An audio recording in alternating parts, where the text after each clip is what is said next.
Hello guys, welcome back to my YouTube channel Shahab reaction Urdu. तो सबसे पहले तो आप भाइयों दोस्तों का बहुत बहुत शुक्रिया, जिस तरह आप लोग मेरा वीडियो को वॉच कर रहे हैं, बहुत ज़्यादा प्यार दिखा रहे हैं। तो मैं बहुत ज़्यादा खुश हूँ। अल्लाह सब भाइयों बहनों को खुश रखे, आबाद रखे। उम्मीद रखता हूँ इसी तरह आगे भी आप लोग सपोर्ट करेंगे ज़रूर। आज का जो टॉपिक है एक बेहतरीन टॉपिक है। आप लोगों को पता है कि इंडिया में जो अभी न्यू वज़ीर आला आया है जिसका नाम विजय है, इसके बारे में स्टोरी है, देखते हैं उसका स्टोरी, जानते हैं वो पॉलिटिशियन में कैसे आया, ये वज़ीर-ए-आला कैसे बना। तो ये सब कुछ इसका स्टोरी जो है जानते हैं। इमरान यार जो हमारे पाकिस्तान का एक बड़ा एंकर है, तो उसके मुंह से जो है उसकी वीडियो के ऊपर रिएक्शन करते हैं और उसने जो है ये स्टोरी ख़ुद बयान की है, इमरान रियाज़ ने। तो आइए स्टार्ट करते हैं। को सब्सक्राइब करें, लाइक करें, शेयर करें।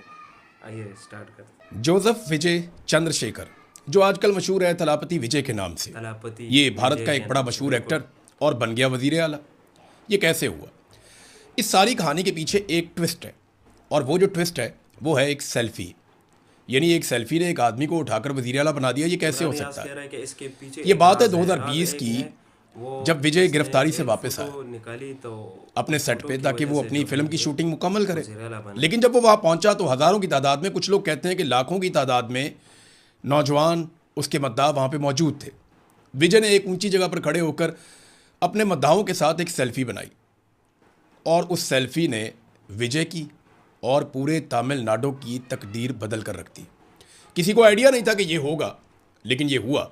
2020 में खींची जाने वाली ये अच्छा, सेल्फी 2020 से हिंदुस्तान जो की है तारीख जेल में से वापस आया सबसे और ज़्यादा इसमें जो है शेयर होने वाली एक फ़ोटो बन गई। पिक्चर और निकाली उस दिन विजय जब को ये एक बात जेल से समझ आ वापस गई। आया तो उसके घर वो पे बात क्या थी नीचे आपको जो अभी है पता नहीं बहुत सारे चलेगा। फैन इसके शुरू से खड़े शुरू थे। करते हैं और आपको तो बताते हैं इसने कि एक ये पिक्चर कहानी निकाली। एक्चुअली है क्या। वो पिक्चर इतना वायरल हुआ।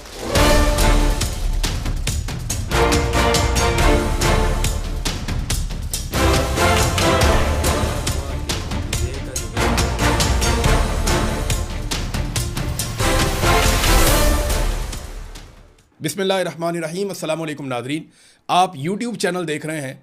मैं इमरान खान हूँ। नादरीन, एक इंसान जो अपने करियर के अरूज पर हो और एक फ़िल्म साइन करने के लिए 200 करोड़ रुपए लेता हो, जिसके नाम पर सिनेमा घरों के बाहर बड़ी लंबी लंबी लाइनें लग जाती हों, जिसे साउथ इंडिया में भगवान की तरह पूजा जाता हो, अगर वो अचानक ये ऐलान कर दे कि मैं अब फिल्में नहीं बनाऊंगा, मैं अब सियासत में आ रहा 200 हूँ, करोड़ रुपए तो आप भी एक यकीन फिल्म नहीं का करेंगे ये इतना बड़ा लेता है करियर छोड़ के विजय। कौन आता है। लेकिन ये कोई फिल्मी कहानी नहीं है, ये हकीकत है। तमिलनाडु के सबसे बड़े सुपरस्टार्स में से एक जोसेफ विजय चंद्रशेखर, जिन्हें दुनिया अब थलापति विजय के नाम से जानती है, बिल्कुल। ये सियासत में आ गया और कामयाब भी हो गया। हिंदुस्तान की सियासत में अदाकार पहली मर्तबा नहीं आए, पहले भी आते रहे। हेमा मालिनी को हमने देखा, एक उर्मिला एक एक्टर थी, उनको देखा, सनी देओल को हमने देखा, शत्रुघ्न सिन्हा जो है वो भी सियासत में आए, क्रिकेटर्स भी आते रहते हैं, वो भी सियासत में हिस्सा लेते हैं, एक्टर्स भी आते हैं। ये कोई नई बात नहीं है। यानी जो तमिल फिल्में हैं वहाँ से भी बहुत सारे अदाकार पहले भी सियासत में आते रहे हैं, जिनमें रजनीकांत भी हैं, कमल हसन भी हैं और ललिता भी हैं, बहुत सारे और लोग हैं। लेकिन थलापति विजय का मामला जो है वो बिल्कुल मुख्तलिफ है। रजनीकांत ने कई सालों तक सियासत में आने का ख्वाब देखा, लेकिन फिर पीछे हट गया, और विजय ने सीधा मैदान में उतरकर सिस्टम को ललकार दिया। और आज की इस तफसीली रिपोर्ट में हम ये जानेंगे कि आखिर थलापति विजय ने फिल्में छोड़कर सियासत का मुश्किल रास्ता क्यों अपनाया। इनकी सियासी पार्टी तमिलगा वित्री कज़गम TVK, इसका असल मकसद क्या है, इनका नज़रिया क्या है, और इनके साथ हिंदुस्तान के रवायती करप्ट सिस्टम ने ऐसा क्या किया कि ये आदमी सियासत में आ गया। और हाल ही में तमिलनाडु के इलेक्शन में विजय ने किस तरह पूरी गेम तब्दील कर दी। तो शुरू करते हैं विजय की ज़िंदगी पर। यह बिल्कुल एक आम सी फैमिली के अंदर पैदा हुआ। विजय का जो बाप था चंद्रशेखर, ये तमिल फिल्मों की एक मशहूर डायरेक्टर्स में से एक था, और विजय की माँ शोभा, वो एक प्लेबैक सिंगर थी, यानी फिल्मों में गाने गाने वाली खातून। विजय पैदा होता है 22 जून ये इसका 1974 को चेन्नई में। अब लगता तो ये है कि एक डायरेक्टर का बेटा फिल्मों में आएगा, कामयाब हो गया, सबको यही लगता है। लेकिन विजय 1992 में जब पहली मरतबा फिल्म में आया और उसने एक फ़िल्म बनाई और अपना डेब्यू किया, तो उस पर बड़ी तनकीद हुई। ना सिर्फ उसकी फ़िल्म फ्लॉप हो गई, बल्कि मैगजीन्स के अंदर यहाँ तक लिखा गया उसकी तस्वीर छाप कर कि क्या ऐसी शक्लो सूरत का आदमी हीरो हो सकता है। उस वक्त विजय का मजाक उड़ाया गया, उसकी अदाकारी और उसके दिखावे के ऊपर, जैसा वो दिखता था उसकी लुक्स के ऊपर टर्न्स किए गए। लेकिन विजय ने हार नहीं मानी, वो खामोशी से अपना काम करता रहा। 1996 में उसने एक और फिल्म बनाई और उसे एक बहुत बड़ा ब्रेक मिल गया उस फिल्म से। और लेकिन असल धमाका जो विजय ने किया वो उसकी एक फिल्म थी गिल्ली, जो उसने 2004 में बनाई थी। और इस फिल्म ने विजय को तमिलनाडु का एक बहुत बड़ा स्टार बना दिया। उसके बाद लगातार उसकी फिल्में आती रहीं, 2012 में, 14 में, 17 में, 21 में, 23 में, लगातार विजय ने बहुत सारी फिल्में बनाई और एक के बाद एक ब्लॉकबस्टर फिल्म उसके नाम होती रही। उसकी फिल्में बहुत मकबूल हो रही थी, वो बहुत बड़ा एक्टर बन गया था। और सिर्फ साउथ इंडिया में नहीं बल्कि उसकी फिल्मों को डब करके हिंदी ज़ुबान के अंदर बाकी इंडिया के अंदर भी देखा जा रहा था। आज की तारीख में विजय इंडिया में कमाई के लिहाज से जो अदाकार हैं उनमें सफ़े अव्वल का अदाकार था। यानी वो बहुत ठीक ठाक पैसे लेता था एक फिल्म बनाने के लिए। अगर आप उसकी ज़ाती ज़िंदगी में जाते हैं तो ये बहुत खामोश रहने वाला आदमी था। वो कभी मीडिया को इंटरव्यूज़ नहीं देता, वो कभी टीवी शोज़ में नहीं जाता, वो पब्लिक में बहुत कम बोलता है। वो सिर्फ अपनी फिल्मों की लॉन्च के वक्त कभी मीडिया से बातचीत करता था या मदाहों से बातचीत करता था। और उसकी तकरीर का जो आगाज़ है वो हमेशा एक जुमले से होता है। जुमला तो वो तमिल ज़बान का है, उसका तर्जुमा मैं आपको बता देता हूँ कि मेरे दिल में बसने वाले मेरे प्यारे फैंस, वो इस जुमले से हमेशा अपनी बातचीत का आगाज़ करता था। विजय का नज़रिया हमेशा से ये नज़रियाती तौर पे एक फलाई आदमी था। वो सियासत में आने से पहले उसने एक फलाई इदारा भी बनाया हुआ था जिसका नाम था VMK, यानी विजय मक्कल अयाकम। ये अब तमिल ज़बान का एक लफ्ज़ है, तो VMK के नाम से उसने अपना एक इदारा बनाया हुआ था। और तमिलनाडु के हर ज़िले के अंदर गरीबों की वो मदद करता था। रात के वक्त पढ़ने वाले बच्चों के लिए उसने नाइट स्टडी सेंटर्स खोले हुए थे और ब्लड डोनेशंस के कैंप वो लगाता था। कुदरती आफात आ जाती थी तो तमिलनाडु की गवर्नमेंट से पहले विजय के लोग पहुंचते थे और इसके अपने जो वर्कर्स हैं, इसके अपने जो साथी हैं, वो सबसे पहले मदद करने के लिए जाते थे। नज़रियाती तौर पे एक सेकुलर आदमी है जब ये और फिल्में समाजी बनाता तो इंसाफ पर उससे यकीन पहले रखने भी वाला जो है आदमी है। अब इसका मानना है कि तालीम सबके लिए मुफ्त और एक जैसी होनी चाहिए और मुआशरे में मज़हब और ज़ात पात की बुनियाद पर कोई तफरीक नहीं होनी चाहिए। फलाई कामों में इसका एक ही नारा था और वो नारा ये था, पैर पोकम एला और एकम, यानी पैदाइशी तौर पर तमाम इंसान एक बराबर हैं। अब विजय सियासत में क्यों आया, ये सवाल आपके दिमाग में आ रहा होगा। तो इसका जवाब जो है वो हुकूमत के पास है, क्योंकि तमिलनाडु की हुकूमत ने और बीजेपी की हुकूमत ने विजय के साथ कुछ ऐसा किया कि उसको सियासत में आना पड़ गया। विजय की मकबूलियत बढ़ती चली जा रही थी और सबकी इसके ऊपर नज़र थी और सब चाहते हैं कि जो मकबूल आदमी है वो हमें सपोर्ट करे और सिस्टम अपने लिए ऐसे आदमी को ख़तरा भी समझता है। हिंदुस्तान के करप्ट पॉलिटिकल सिस्टम ने विजय को गिराने की कुछ कोशिशें की और उसकी वजह बनी उसकी 2 फिल्में। विजय ने एक फिल्म की 2017 में, फिल्म का नाम था मिर्सल। इस फिल्म में विजय का एक डायलॉग था और उस डायलॉग ने इंडिया की सियासत में आग लगा दी। इस डायलॉग में विजय ने हुकूमत के ऊपर तनकीद की थी और टैक्स को लेकर तनकीद की थी। इसका ये डायलॉग बहुत ज़्यादा वायरल हो गया, पूरे इंडिया में लोग इसको दोहराने लगे और हर जगह पे इसकी डिस्कशन भी हो रही थी। विजय ने जो डिजिटल इंडिया का एक पूरा कॉन्सेप्ट है उसके ऊपर तनकीद करते हुए ये कहा था इस फिल्म में कि हम 28% GST देते हैं, यानी हम जो टैक्स देते हैं जनरल सेल्स टैक्स वो 28% है, लेकिन हमारे अस्पतालों में ऑक्सीजन नहीं है, जबकि सिंगापुर के लोग 7% टैक्स देते हैं और वहाँ पे लोगों को मुफ्त इलाज मिलता है। ये बात पूरे इंडिया के अंदर डिस्कस हुई और ये डायलॉग मरकजी हुकूमत बीजेपी को चुभ गया। बीजेपी के लीडर्स विजय के पीछे पड़ गए, इसके ऊपर जाती हमले किए गए और फिर इसको उसके पूरे नाम से बुलाना शुरू कर दिया कि ये तो एक ईसाई है, ताकि लोग इससे मुतनफ़र हो जाएं। इसके फैंस इसको इसलिए छोड़ दें कि ये एक ईसाई आदमी है। और आपको पता है बीजेपी हमेशा से मज़हब का कार्ड इस्तेमाल करती है, तो उन्होंने इसके खिलाफ मज़हब का कार्ड इस्तेमाल किया, लेकिन तमिलनाडु की आवाम विजय के साथ खड़ी हो गई और फिल्म जो थी वो मेगा ब्लॉकबस्टर फिल्म गई, वो बहुत मशहूर हो गई। इस कंट्रोवर्सी के बाद 2018 में विजय ने एक और फिल्म बनाई। फिल्म का नाम था सरकार। सरकार नाम से इंडिया में और फिल्में भी बनी, लेकिन विजय की फिल्म में एक ऐसा सीन था जिसने पूरे तमिलनाडु की सियासत की जड़ों को हिलाकर रख दिया। हुआ ये कि 2018 में जो एक फिल्म बनाई सरकार, ये फिल्म कोई एक्शन थ्रिलर टाइप की फिल्म नहीं थी। ये एक्चुअली बिल्कुल। विजय का एक सियासी पॉइंट है मंशूर जो था। ये सियासत में आया। यानी अगर आप देखें तो ये विजय का जो असल बात कॉन्सेप्ट ये है वो है आपको कि ये इस फिल्म में नजर सियासत में आता है। कैसे आया ये विजय। एक ऐसे बिजनेसमैन के गिर्द घूमती है पूरी फिल्म, जो बैरून मुल्क से इंडिया अपना वोट डालने के लिए आता है, लेकिन उसको पता चलता है कि उसका वोट तो कोई और डाल गया। यहां से वो हिंदुस्तानी आइन के सेक्शन 49P के तहत अपना वोट वापस मांगता है और पूरे करप्ट इलेक्शन सिस्टम के खिलाफ एक तहरीक खड़ी कर देता है। अब इस फिल्म में ना सिर्फ ये एक बहुत बड़ा प्रॉब्लम था कि वोट कोई और डालकर चला गया, बल्कि एक प्रॉब्लम और भी था। वो ये था कि इसमें एक सीन था जिसमें तमिलनाडु की जो हुक्मरान पार्टी है, AIADMK ये पार्टी का नाम है, उसके तन बदन में आग लग गई और उनको परेशानी पैदा हो गई कि ये इसने क्या किया। अब इस फिल्म में हुआ ये कि हिंदुस्तानी सियासत खासतौर पे तमिलनाडु में एक बहुत पुरानी बीमारी है। इस बीमारी का नाम है फ्री बीज कल्चर। ये फ्री बीज कल्चर क्या है जी? ये फ्री बीज कल्चर है मुफ्त खोरी का एक निज़ाम। इसमें होता यह है कि हुक्मरान लोगों को चीज़ें बांटते हैं, जैसे पाकिस्तान में सिलाई मशीनें बांटते हैं, लैपटॉप बांटते हैं, लोगों को कुछ ना कुछ थोड़ा बहुत, कोई कार्ड दे दिया, ये दे दिया, वो दे दिया, तो छोटी छोटी चीज़ें बांट के लोगों को राज़ी करने की कोशिश करते हैं। तो इंडिया में ख़ासतौर पे तमिलनाडु में ये बहुत ज़्यादा होता था। वहाँ पे सियासतदान गरीब आवाम को वोट के बदले में बिल्कुल इसी मुफ्त तरह दे देते थे पाकिस्तान में मिक्सर, होता है। Juicer, grinder, TV set, laptop, इस तरह की चीज़ें बांटते थे। फिल्म सरकार के एक सीन में विजय ने अवाम को एहसास दिलाया कि हुकूमतें उन्हें ये चंद हज़ार की मुफ्त चीज़ें देकर उनका लाखों का हक मार लेती हैं। और इसके बाद फिल्म में दिखाया जाता है कि अवाम गुस्से में आकर हुकूमत के दिए हुए तमाम मिक्सर, ग्राइंडर, लैपटॉप, टीवी, वो बाकी सारी चीज़ें लाकर एक चौक में रख के आग लगा देते हैं।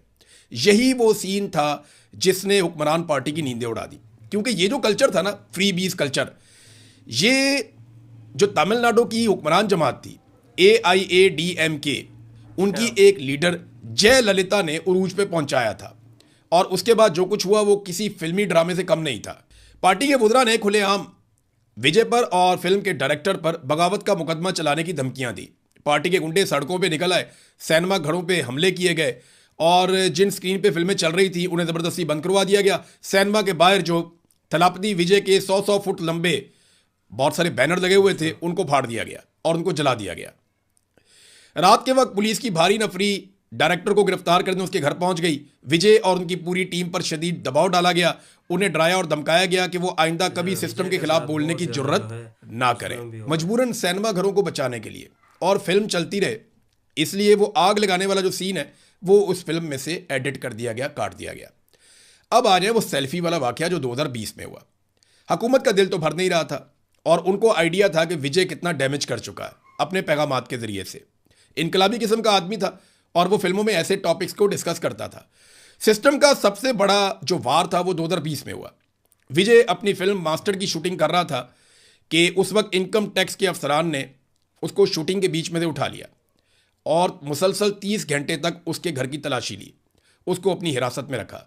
लेकिन हुकूमत को उनके घर से कुछ भी नहीं मिला, कोई गैर कानूनी पैसा भी नहीं मिला। जब विजय अपनी शूटिंग के लिए अपने सेट पर वापस आया तो वहाँ पे लाखों की तादाद में उनके फैंस और उनके सपोर्टर्स खड़े थे। तब विजय ने बस ऊपर चढ़ के बस के ऊपर खड़े होकर एक सेल्फी ली थी अपने मद्दाहों के साथ। ये सेल्फी हिंदुस्तान की तारीख में 20 साल में सबसे ज़्यादा रीट्वीट होने वाली तस्वीर बन गई। इन तमाम वाक़यात ने विजय को एक बात समझा दी जो मैंने आपको इस वीलॉग के शुरू में कही थी कि आप सिस्टम से बाहर रहकर सिस्टम पे तनकीद कर सकते हैं, लेकिन अगर आपने सिस्टम को ठीक करना है तो आपको सिस्टम में उतरना पड़ेगा। अगर आप बाहर ही रहेंगे तो सिस्टम आपको कुचल कर रख देगा। अगर सिस्टम को साफ करना है तो इस कीचड़ के अंदर आना पड़ेगा। और यही इनकी सियासत में आने का सबसे बड़ा मुहर्रिक या मोटिव वो बन गया। आखिरकार वो दिन आ गया जिसका करोड़ों मदाहों को इंतजार था। 2 फरवरी 2024 को थलापति विजय ने बाकायदा अपनी सियासी पार्टी का ऐलान कर दिया। उनकी पार्टी का नाम है तमिलगा वेत्री कज़गम, यानी इसको बुलाया जाता है TVK के नाम से। और इस पार्टी के नाम का मतलब है तमिलनाडु की जीत की पार्टी।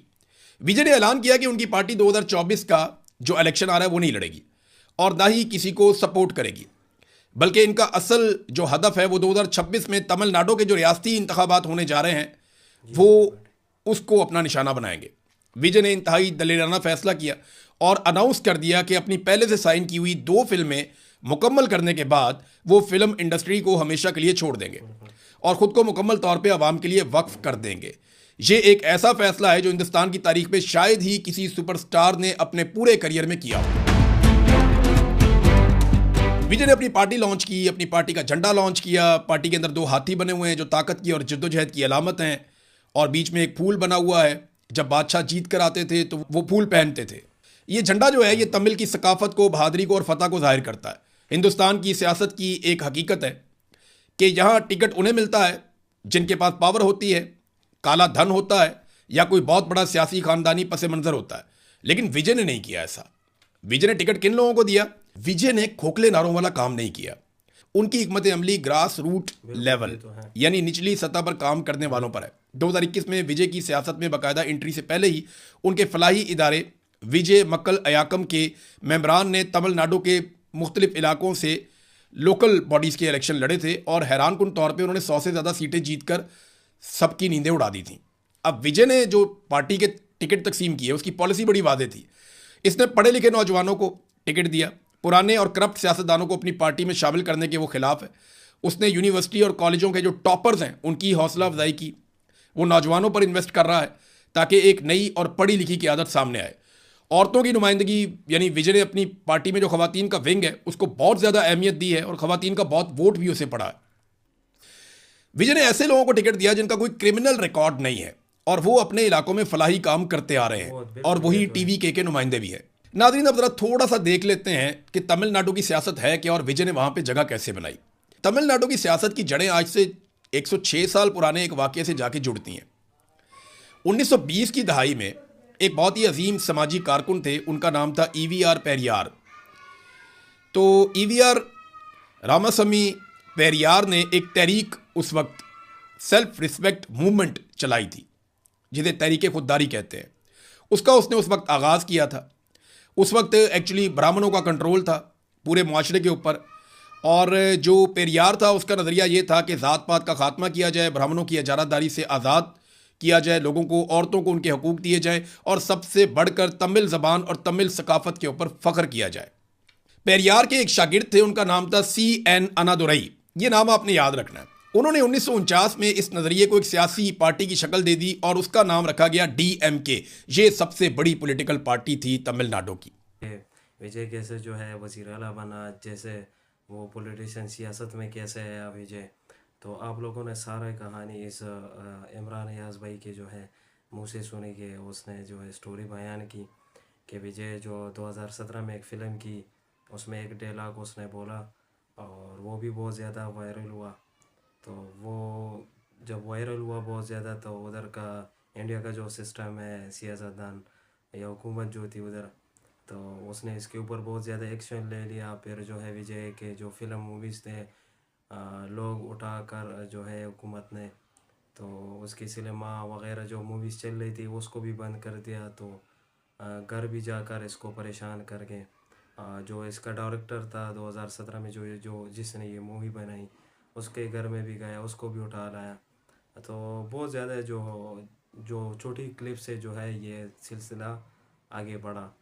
तो फिर जो 2020 में जो है विजय ने एक दूसरा फिल्म बनाया, और फिर जो है इनकम टैक्स वाले जो होते हैं, जो टैक्स वाले होते हैं अफसरान, वो आते हैं और मूवी के दौरान इसको विजय को उठा लेते हैं तकरीबन 30 घंटे। तो 30 घंटे जब उठा लेते हैं तो फिर विजय ने जो है वो टैक्स वाले जो अफसरान होते हैं वो सारा इसका घर देखते हैं, सब कुछ देख लेते हैं कि क्या इसके पास गैर कानूनी कोई चीज़ मौजूद तो नहीं है। मगर 30 घंटे जब गुजर गए, इसको छोड़ा, वापस आया विजय।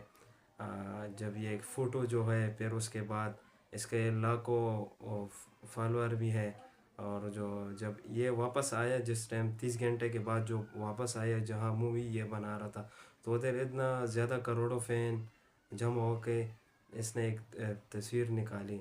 जब ये तस्वीर निकाली, वो तस्वीर इतना वायरल हुआ कि कह नहीं सकता। फिर उसके बाद जो है विजय ने फैसला किया कि मैं जो है इंशाल्लाह 2026 में जो है इलेक्शन लड़ूंगा, और मैं ये 2 मूवी करूंगा, इसके बाद मैं जो है मूवी वगैरह नहीं बनाऊंगा, मैं फिर आवाम की खिदमत करूंगा। जब ये मूवी बनाता था तो उस टाइम भी ये गरीबों का जो है एक इसका अपना टीम है, फाउंडेशन है, लोगों की मदद करता था। मुस्लिम, गैर मुस्लिम सभी लोगों के पास जाता था, उससे पूछा था कि आप लोगों को कोई मसला तो नहीं है, मदद करता था। तो आप लोग देखें ना कि इसके सारे जो मूवीज़ वगैरह हैं अभी, तो वो जो है लीडर के बारे में है। वाकई ये लीडर का हकदार भी है, और आज आप लोगों के सामने है जो इसने जो अच्छा काम किया, अच्छा काम का सिला इसको मिल गया।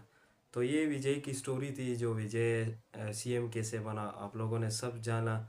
अगर ये वीडियो अच्छी लगी हो तो चैनल को ज़रूर सब्सक्राइब करें, लाइक करें, शेयर करें। इंशाल्लाह नेक्स्ट वीडियो में ज़रूर मुलाकात करेंगे। अल्लाह हाफिज़।